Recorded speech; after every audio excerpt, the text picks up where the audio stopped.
Bismillahirrahmanirrahim. Assalamualaikum warahmatullahi wabarakatuh.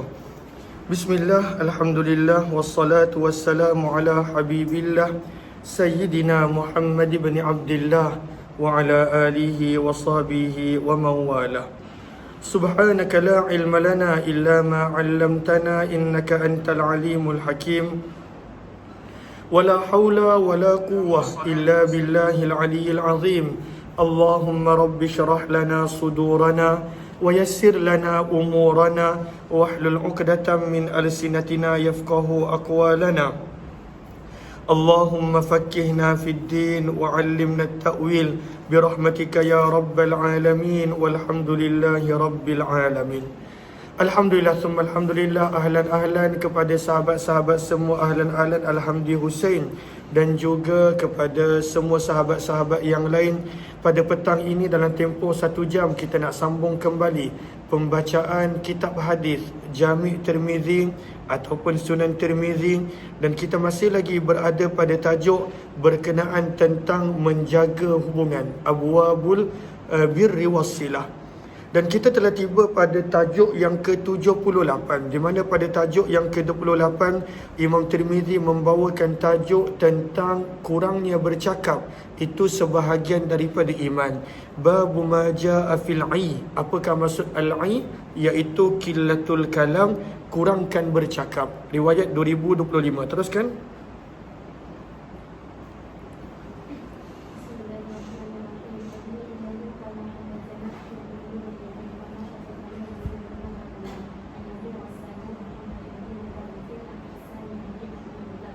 Daripada Abu Umamah Al-Bahili radhiyallahu ta'ala anhu, sahabat Nabi, daripada Nabi SAW, baginda bersabda, 2 sifat merupakan sebahagian daripada iman, cabang daripada iman. Sabda Nabi, al-haya'u, sifat malu, wal-'iyyu, dan kurangnya bercakap. Al-'i nanti Imam Tirmizi akan terangkan, maksudnya adalah kurang bercakap. Ataupun al-'i bukan maksud kurang bercakap. Lihat Sahara pada baris yang ketiga, at-tahayyuru fil kalam, memilih dalam berkata-kata. Dia bukan cakap sembrono main lepas, dia memilih percakapan dia. Maka sabda Nabi SAW, malu dan kurangnya bercakap ataupun berhati-hati dalam bercakap, syu'batani, kedua-dua ini adalah salah satu daripada cabang iman. Sementara itu lawannya, wal badha'u, bercakap dengan kasar ataupun melakukan perbuatan keji, wal bayanu, dan banyak bercakap tanpa berfikir. Syu'batani, kedua-dua ini adalah cabang daripada sifat munafik. Orang yang mana kasar dan juga keji sikap dan percakapan dia, dan juga bila bercakap dia tidak ambil peduli tentang sesiapa. Maka sabda Nabi SAW, ini termasuk daripada sifat-sifat orang munafik. Hadis ini adalah hadis yang hasan gharib, kami tidak mengetahuinya, kata Imam Tirmizi, daripada hadis Abi Ghassan Muhammad bin Mutarif. Berkata Imam Tirmizi, maksud daripada ungkapan Nabi al-'iyyu, maksudnya adalah qillatul kalam, kurang bercakap. Wal badha'u, sementara al-badha' bermaksud al-fuhsyu fil kalam, kasar dan keji percakapan. Wal bayan, apa pula maksud bayan? Kathratul kalam, banyak bercakap. Mithlu, seperti haula'il khutaba, para penceramah dan pembahas, alladzina, mereka yang yaktubun, berceramah dan juga bercakap, fayatawassa'una fil kalam, lalu memanjang-manjangkan ungkapan tanpa perlu, wa yatafassahuna fihi, dan mereka menunjukkan kefasihan mereka. Mereka menunjukkan kefasihan mereka min madhin nas, semata-mata nak mendapat pujian daripada manusia, fima la yurdillah, pada perkara yang tidak mendatangkan keridaan Allah. Maka ungkapan macam tu tercela, semata-mata nak mendapat pujian manusia, nak menggambarkan yang dia fasih berkata-kata, bukan kerana untuk mendapatkan keridaan Allah Subhanahu wa ta'ala. Terus bab yang ke-79, kata Imam Tirmizi, inna minal bayani sihra, sesungguhnya orang yang pandai berkata-kata, orang yang pandai bercakap, sebenarnya itu termasuk dalam kategori sihir. Apa maksud sihir? Dia ada kekuatan untuk memukau orang. Dan memang sebahagian orang yang bila pandai bercakap, bila dia pandai pada waktu itu menyusun kata-kata dia, dia umpama memukau orang yang dia nak tipu, yang dia nak aniaya, yang dia nak scam dan sebagainya. Maka ungkapan Nabi benar, sesungguhnya orang yang pandai berkata-kata termasuk dalam sihir, iaitu termasuk dalam memukau orang lain. Riwayat 2026. Terus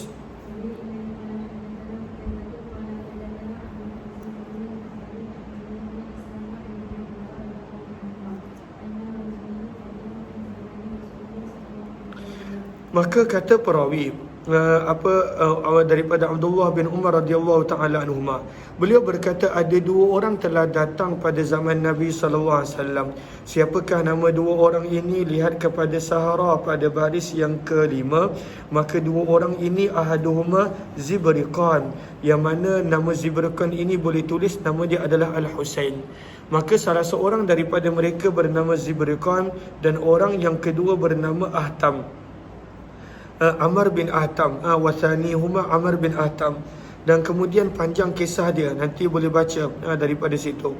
Maka mereka berdua ini fakhataba, mereka pandai bercakap, pandai menyusun kata-kata, pandai pada waktu itu berceramah, pandai bercakap. Fa'ajibanna sumin kalamihima, maka manusia dan orang ramai termasuk para sahabat merasa takjub, merasa terpegun dengan kata-kata mereka berdua. Faltafata ilaina Rasulullah, maka Nabi SAW, kata Abdullah bin Umar, telah berpaling ke arah kami seraya bersabda, inna minal bayani sihra, sesungguhnya orang yang pandai menyusun kata-kata, pandai berbicara, pandai pada waktu itu memukau manusia, menyihir, memukau manusia. Au inna ba'dal bayan, perawi ragu sama ada Nabi sebut inna minal bayan atau inna ba'dal bayan, sesungguhnya sebahagian daripada orang yang pandai menyusun kata-kata, sihrun, itu adalah sihir, iaitu boleh memukau manusia. Dan memang kita nampak ada orang yang pandai bercakap, bila kita dengar percakapan dia, kita tak boleh nak berhenti daripada dengar. Pandai dia menyusun kata-kata. Dan di dalam bab ini kata Imam Tirmizi ada juga riwayat daripada Ammar, Abdullah bin Mas'ud, Abdullah bin Syekhir, dan hadis ini adalah hadis yang hasan sahih. Maka apakah maksud daripada orang yang pandai berkata-kata, menyusun bicara adalah termasuk daripada sihir, memukau manusia? Lihat kepada Sahara pada baris yang kedua daripada bawah. Ai fihi, pada percakapan yang tersusun pada orang yang pandai berkata-kata, ma yusrifu qulubus sami'in, apa yang boleh mengalihkan perhatian orang yang mendengar, wa in kana ghairul haq, walaupun itu adalah bohong dan benda yang batil, dia boleh menarik perhatian. Terus bab yang ke-80 berkenaan tentang kelebihan tawaduk, merendah diri, tidak menyombongkan diri. Riwayat 2027. Teruskan.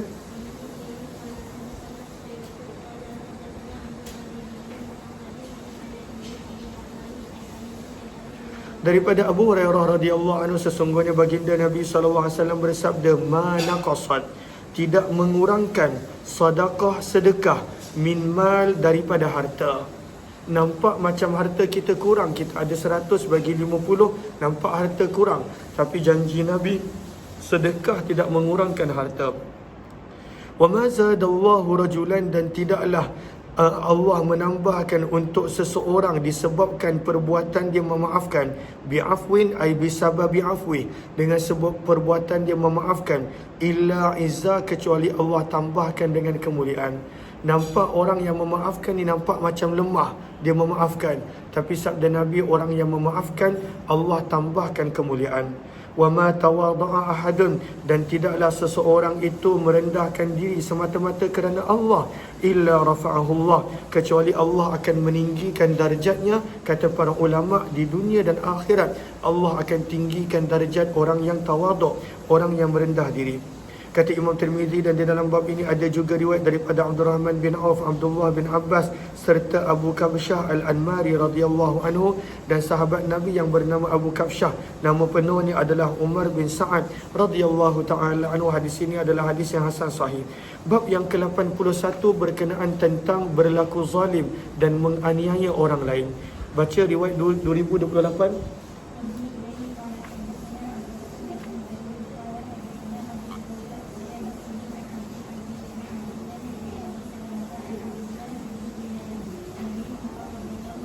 Daripada sahabat Nabi Abdullah bin Umar radhiyallahu anhuma, daripada Nabi SAW baginda bersabda, "Az-zulmu, berlaku zalim, menganiaya orang lain, zulumatun, asbab beroleh kegelapan pada hari kiamat."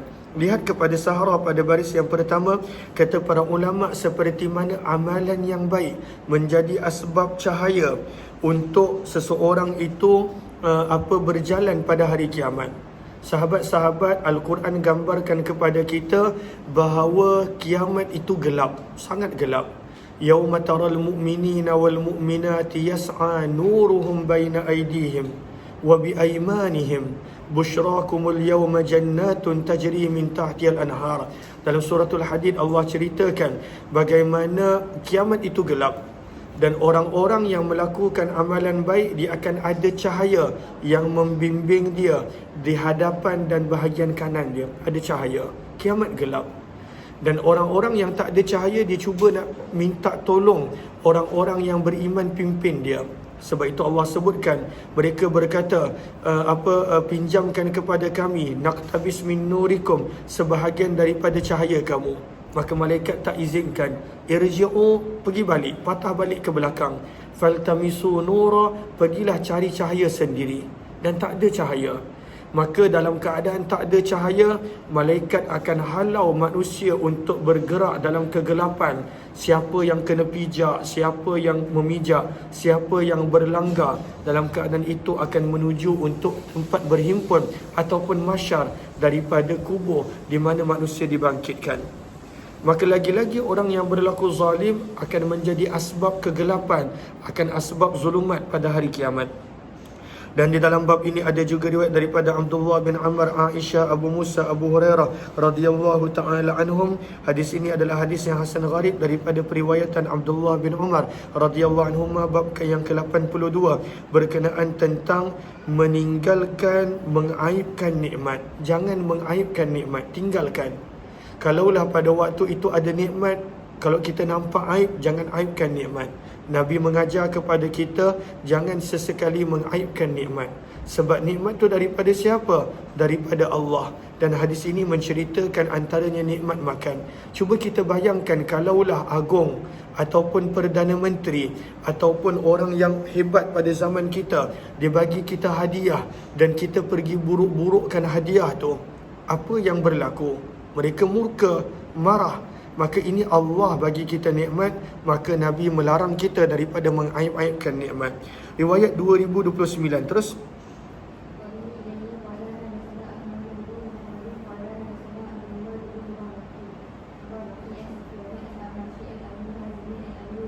Daripada Abu Hurairah radhiyallahu anhu, beliau berkata, ma'aba, tidak pernah mengaibkan Nabi sallallahu alaihi wasallam suatu pun makanan, qattu, sekali pun tak pernah.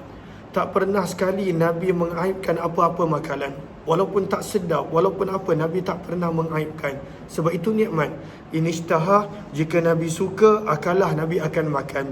Wa illa, kalaulah Nabi tidak suka sesuatu makanan, tarakah, Nabi akan tinggalkan, Nabi akan diam dan Nabi akan pergi. Dan ini sifat sebagai seorang hamba, jangan mencela, mengaibkan sesuatu nikmat. Hadis ini adalah hadis yang hasan sahih. Kata Imam Tirmizi, Abu Hazim, beliau adalah Abu Hazim Al-Ashja'i dan nama penuhnya Salman Maula Azzah Al-Ashja'iyah. Bab yang ke-83 berkenaan tentang memuliakan orang-orang yang beriman. Terus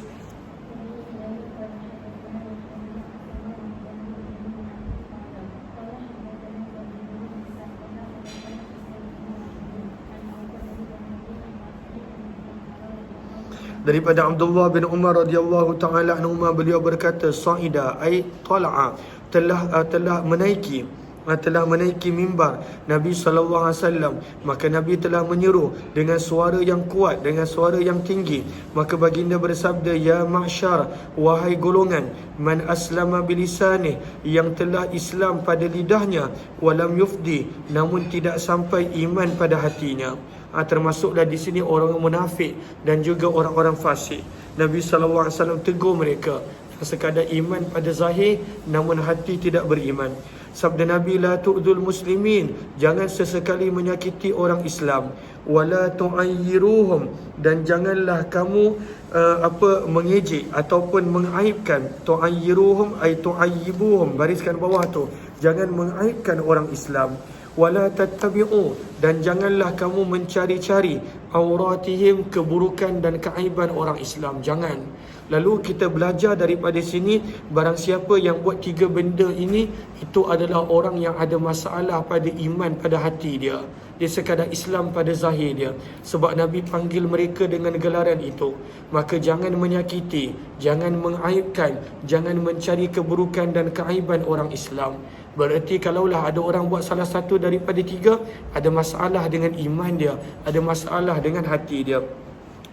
Sabda Nabi mengingatkan, fa innahu, maka sesungguhnya, man tatabba'a, barang siapa yang mencari-cari kesalahan saudaranya yang Islam, tatabba'allahu, tatabba'a bagi Allah adalah kasyafa, maka Allah akan membuka aibnya pada dunia dan akhirat. Wa man yattabi'illah, dan barang siapa yang Allah telah buka aibnya, yafdahu, maka dia akan malu, walau fi jawfi rahlih, walaupun dia berada di tengah-tengah keluarga dia, walaupun dia berada di tengah-tengah keluarga dia, maka pada waktu itu dia akan malu. Rahal memberi makna keluarga, rahal juga memberi makna rumah. Lihat kepada Sahara, ay walau kana makhfiyan fi wasati manzilih, dia berada dalam rumah dia akan berasa malu. Maka Allah bagi amaran, jangan mencari aib manusia. Sebab orang yang mencari aib manusia, seolah-olah dia nak mencari sesuatu yang Allah dah sembunyikan. Allah dah sembunyikan aib orang tu, kenapa kita nak mencari? Maka bererti kita nak melawan Allah. Maka bayangkan kalau Allah buka aib kita, maka Allah akan malukan kita walaupun di dalam rumah sendiri. Qala, berkata perawi, wa nadhara ibnu Umar, Abdullah bin Umar telah melihat satu hari, ilal baiti, ke arah rumah, sebuah rumah, atau ilal Ka'bah, ataupun pada waktu itu beliau telah melihat ke arah Ka'bah. Faqala, maka berkata Abdullah bin Umar kepada Baitullah Ka'bah, ma a'zamaki, alangkah agungnya kamu, wa a'zama hurmataki, dan alangkah agungnya kemuliaan kamu. Wal mu'min, namun orang beriman, a'zamu hurmatan, lebih agung, lebih besar kemuliaan mereka di sisi Allah daripada kamu. Sebab itu kita nampak walaupun Baitullah tu dah dahsyat, sebenarnya kemuliaan orang beriman itu di sisi Allah lebih dahsyat. Allah tidak redha seseorang yang mencari-cari keburukan dan kebaikan orang Islam yang lain. Hadis ini adalah hadis yang hasan gharib, kami tidak mengetahuinya kecuali daripada periwayatan Husain bin Waqid, dan sungguh telah meriwayatkan Ishaq bin Ibrahim As-Samarkandi daripada Husain bin Waqid, riwayat yang lebih kurang sama, dan sungguh telah meriwayatkan daripada Abu Barzah Al-Aslami daripada Nabi SAW, riwayat yang lebih kurang sama. Bab yang ke-48 berkenaan tentang at-tajarib. At-tajarib maksudnya adalah pengalaman, pengalaman at-tajarib. Terus riwayat 2031.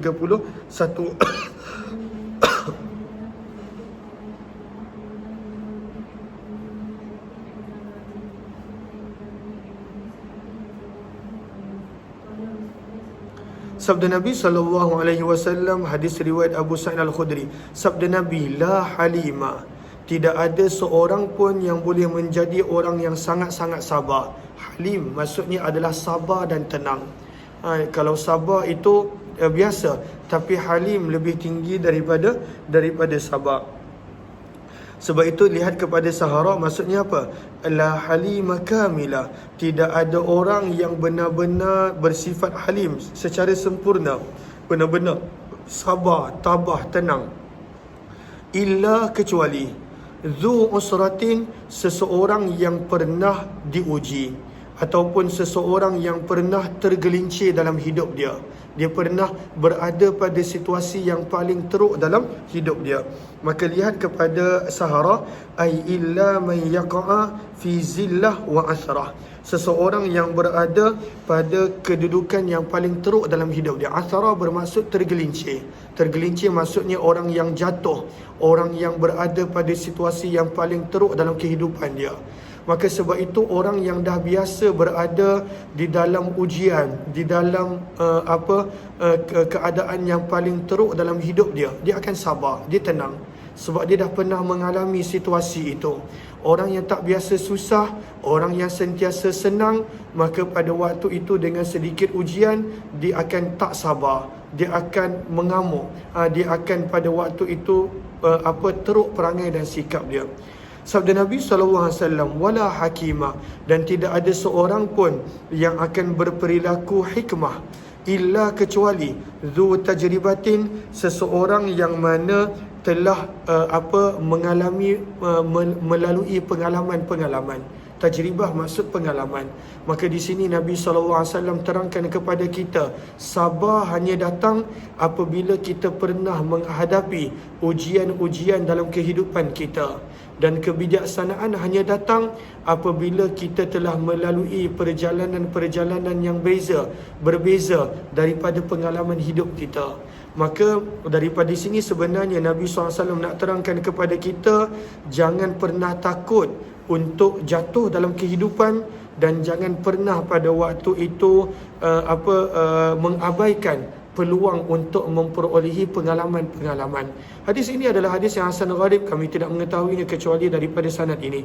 Bab yang ke-85 berkenaan tentang al-mutasyabbi' bima lam yu'tah, orang yang pada waktu itu menampakkan dengan perkara yang dia tidak diberi. Benda tu dia tak ada, tetapi dia menampakkan seolah-olah dia ada sesuatu nikmat, sesuatu kurniaan tersebut. Lihat dulu Sahara berkenaan tentang orang yang berpengalaman.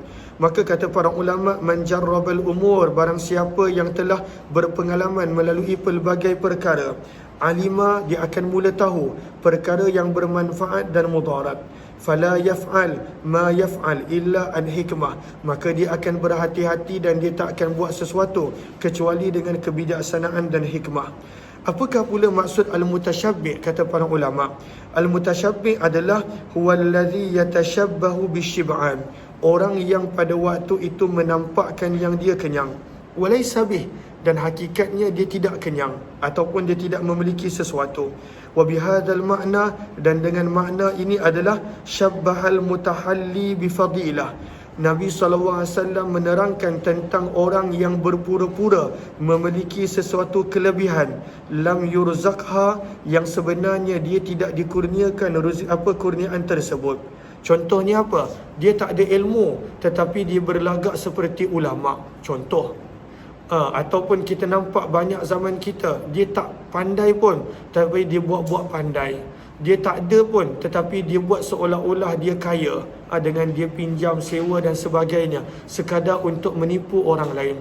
Maka di sini tajuknya adalah seseorang yang menampakkan dirinya dengan sesuatu nikmat yang tidak diberikan kepadanya. Al-mutasyabbi', seseorang yang menampakkan pada dirinya bima lam, dengan sesuatu nikmat yang tidak diberikan kepadanya. Maka itu perbuatan yang tidak disukai oleh Allah dan Rasul, kerana dia sebenarnya sekadar berpura-pura. Riwayat 2032 teruskan.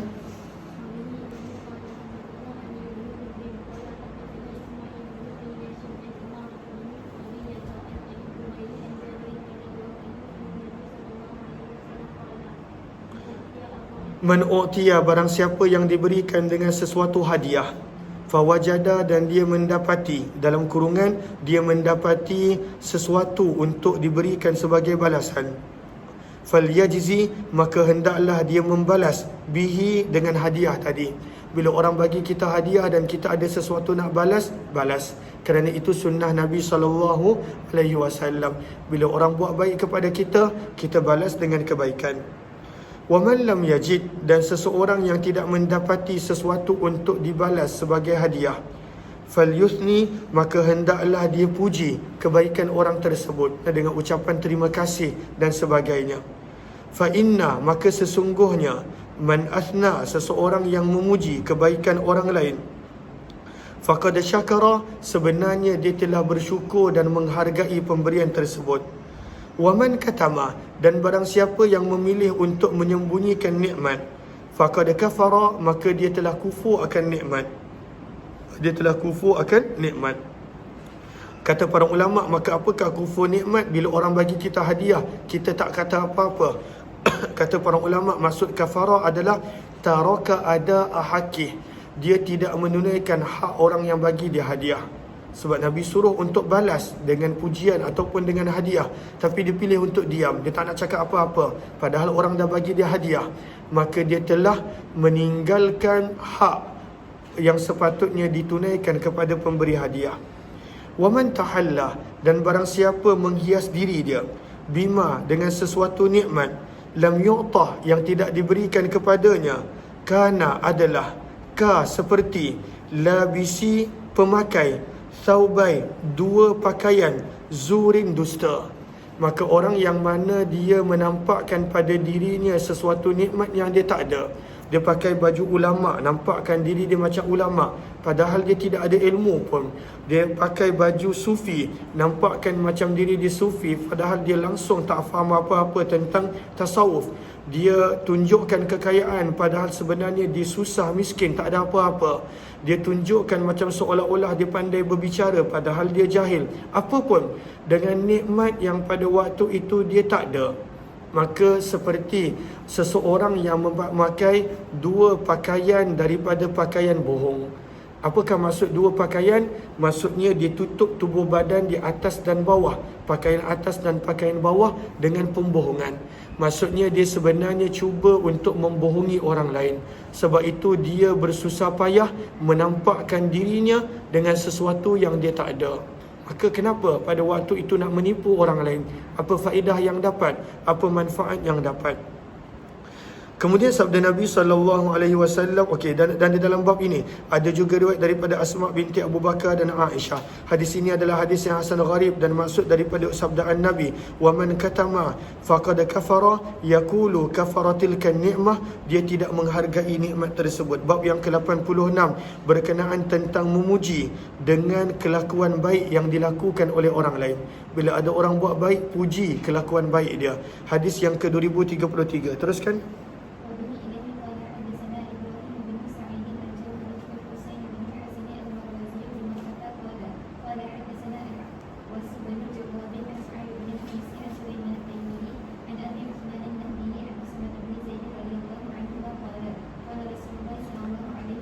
Sabda baginda Nabi SAW,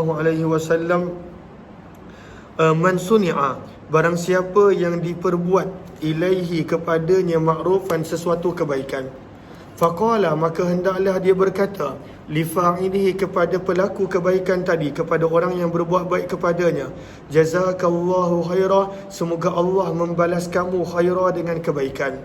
Lalu kalaulah dicakap ucapan ini, faqad ablagha, maka dia telah berlebih-lebih fi sana', di dalam memuji dan di dalam menzahirkan penghargaan. Lalu kalau dicakap jazakallahu khairah, itu adalah pujian yang sebaik-baiknya, sebab dia mendoakan agar Allah membalas orang tersebut dengan kebaikan. Hadis ini adalah hadis yang hasan, jayyid, gharib. Kami tidak mengetahuinya kecuali daripada periwayatan Usama bin Zaid, kecuali daripada sanad ini, dan sungguh telah meriwayatkan daripada Abu Hurairah daripada Nabi SAW, riwayat yang lebih kurang sama. Bab yang ke-28 berkenaan tentang abwabut tib. Apakah maksud tib? Rawatan ataupun perubatan daripada Nabi SAW. Maka sebenarnya perubatan dan rawatan yang Nabi SAW tunjukkan adalah kebanyakan dia dengan menjaga diri kita sebelum sakit. Dan itu pun pepatah yang kita biasa dengar, menjaga dan memelihara adalah lebih baik daripada mengobati. Lalu bab yang pertama daripada tajuk tib, daripada tajuk rawatan dan perubatan daripada Nabi ini, maka kata Imam Tirmizi, babu ma jaa fil himyah, bab pada hadis yang telah datang berkenaan tentang al-himyah. Al-himyah bermaksud penjagaan. Al-hamyu ataupun al-hamu maksudnya adalah penjagaan. Kena betulkan terjemahan di Telegram. Terus.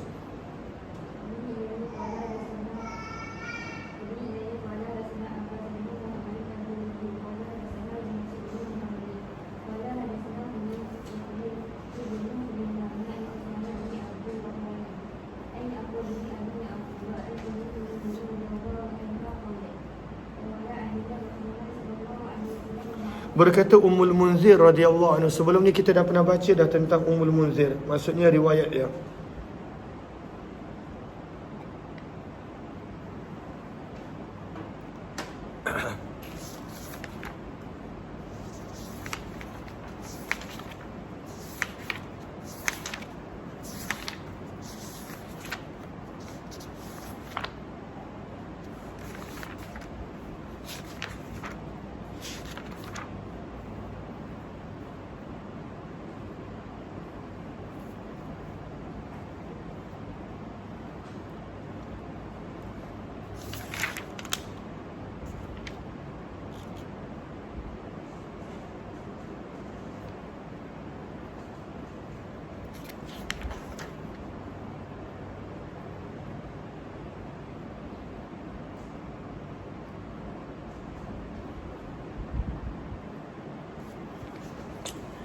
Maka daripada Ummu Munzir radhiyallahu taala anhu, beliau berkata, Nabi SAW telah masuk kepada kami bersama baginda adanya Sayyidina Ali radhiyallahu anhu. Berkata Ummu Munzir, walana dawalin muallaqah, dan kami memiliki pada waktu itu beberapa bekas dawalin, beberapa bekas muallaqah yang tergantung. Maka apakah maksud dawal? Dawal adalah lihat kepada Sahara. Ad-dawali jamak kepada daliyah wahiyal izku, dan ianya adalah rantaian-rantaian buah daripada busur, daripada buah yang belum masak sepenuhnya. Dan pada waktu itu kami ada beberapa rantaian buah yang pada waktu itu tergantung. Lalu orang dulu mereka biasa gantungkan buah-buah kurma mereka, sama ada yang dah masak ataupun yang separuh masak, yang dipanggil busur, di rumah-rumah mereka. Qalat, berkata Ummu Munzir, maka Nabi SAW telah mula makan, dan Ali radhiyallahu anhu telah turut makan bersama dengan baginda Nabi SAW. Maka Nabi menegur kepada Sayyidina Ali yang pada waktu itu sakit. Sabda Nabi, mah. Apa maksud mah? Cukup wahai Ali. Fa innaka naqih, kerana engkau sedang mengalami sakit mata. Engkau sedang mengalami sakit mata.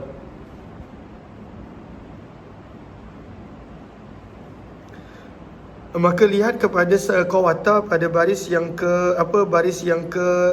pertama. Apakah maksud naqih? Huwallazi bari'a minal marad wa afaqa, seseorang yang baru dalam keadaan hampir nak sembuh. Fakana qaribul ahd bil marad, dia baru sahaja sembuh daripada penyakit. Lam yarji' ilaihi kamal sihhatuh, belum sempurna kembali kesihatannya dan kekuatan dia. Maka Nabi tegur kepada Sayyidina Ali, wahai Ali, fa innaka naqih, engkau baru nak sihat. Qala, berkata perawi, fajalasa aliyan, maka Ali radhiyallahu anhu telah duduk, wan nabi yakul, dan Nabi makan. Daripada teguran Nabi kepada Sayyidina Ali, ini yang dijadikan dalil tentang al-himyah, tentang memelihara dan menjaga diri daripada sakit. Jangan tunggu nak sakit baru nak berubat, tetapi sebenarnya daripada sebelum jatuh sakit dah kena menjaga diri daripada sakit. Maka sebab itu Nabi larang Sayyidina Ali untuk makan dengan banyak. Qalat, berkata Ummu Munzir, faja'altu lahum silqan wa sya'iran, aku telah membuat kepada mereka makanan, kepada mereka makanan. Syair adalah tepung bali ataupun tepung yang sangat murah. Silqan pula adalah, Allahumma salli ala sayyidina Muhammad, apa silqan? Cakandar ni bahasa Urdu.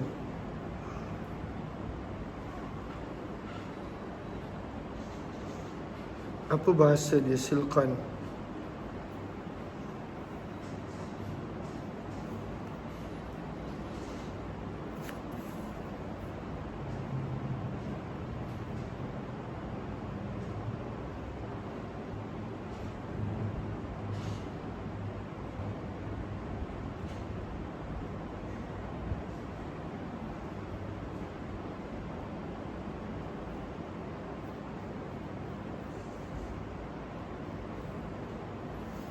Sebentar.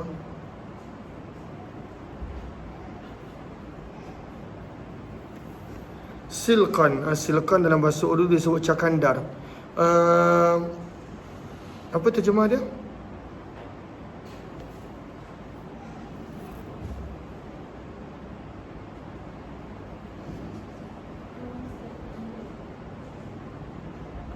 Silqan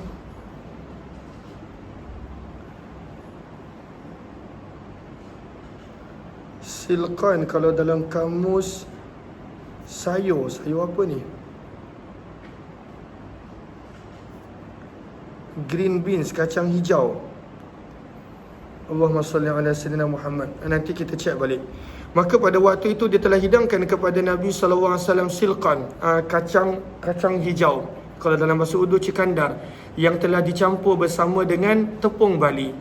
Maka sabda Nabi SAW, Ya Ali, wahai Ali, min hadha fa'asib, daripada ini hendaklah kamu makan. Makanan ini sesuai untuk penyakit kamu. Fa'asib ay kul, fa'innahu awfaq lak, kerana makanan seperti ini lebih munasib, lebih sesuai untuk kamu. Kata Imam Tirmizi, hadis ini adalah hadis yang hasan gharib, kami tidak mengetahuinya kecuali daripada periwayatan Fulayh bin Sulaiman, dan diriwayatkan hadis ini daripada Fulayh bin Sulaiman daripada Ayyub bin Abdul Rahman, wa bihi ilayhi qala hadatsana Muhammad bin Bashar qala hadatsana Abu Amir wa Abu Dawud qala hadatsana Fulayh bin Sulaiman an Ayyub bin Abdul Rahman an Yaqub bin Abi Yaqub an Ummul Munzir al-Ansariyah radhiyallahu ta'ala anha qalat, maka beliau telah meriwayatkan hadis yang lebih kurang sama. Fadzakarana wa hadis Yunus bin Muhammad an Fulayh bin Sulaiman, illa, kecuali ada penambahan, iaitu Nabi menyebut fa innahu anfa'ulaka, makanan daripada kacang hijau dan juga tepung bali ini adalah bermanfaat untuk kamu yang baru nak sembuh daripada sakit. Berkata Muhammad bin Bashar di dalam periwayatannya, telah meriwayatkan kepadaku hadis Ayyub bin Abdul Rahman. Hadis ini adalah hadis yang jayyid dan gharib. Riwayat yang ke-2035. Terus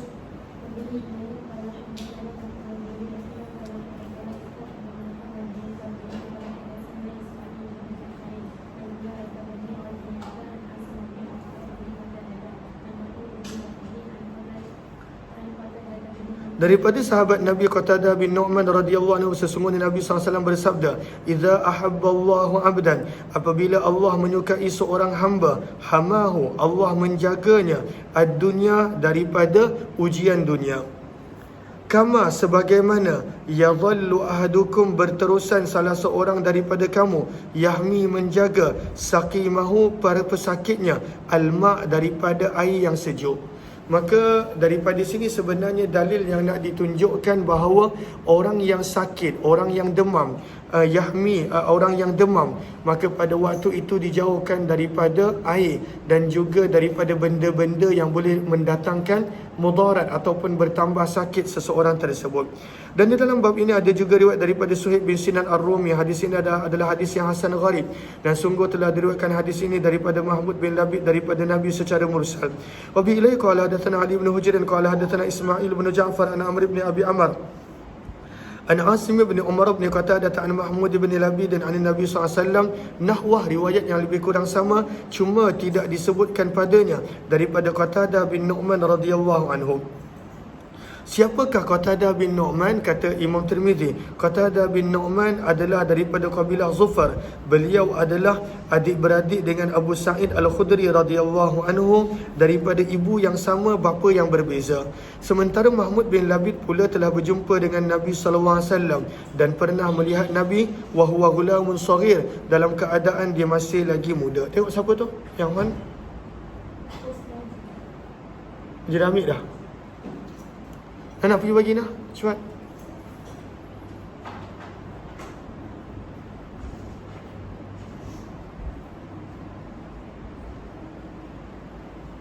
Dah, dia dah ambil dah belum?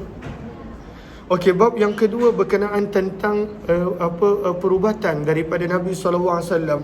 Maka kata Imam Tirmizi, bab ma ja'a fi dawa, bab pada hadis yang menerangkan tentang galakan untuk berubat. Banyak orang tak nak berubat, maka hadis ini menjadi sokongan, galakan untuk berubat. Wal hasi alaih, dan galakan untuk berubat. Riwayat 2036 terus.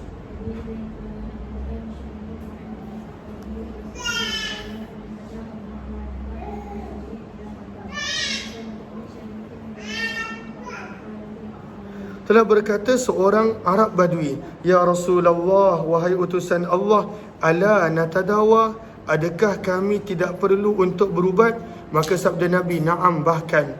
"Ya ibadallah, wahai hamba Allah, tadawaw, berubatlah kamu. Fa innallaha, kerana sesungguhnya Allah, lam yada', tidak meletakkan da'an, sesuatu penyakit, illa wada'a, kecuali Allah meletakkan lahu, bersama dengannya, syifaan, adanya penyembuhan, au dawaan, ataupun adanya ubat." Setiap penyakit adanya ubat. Maka Nabi menggalakkan untuk kita berubat.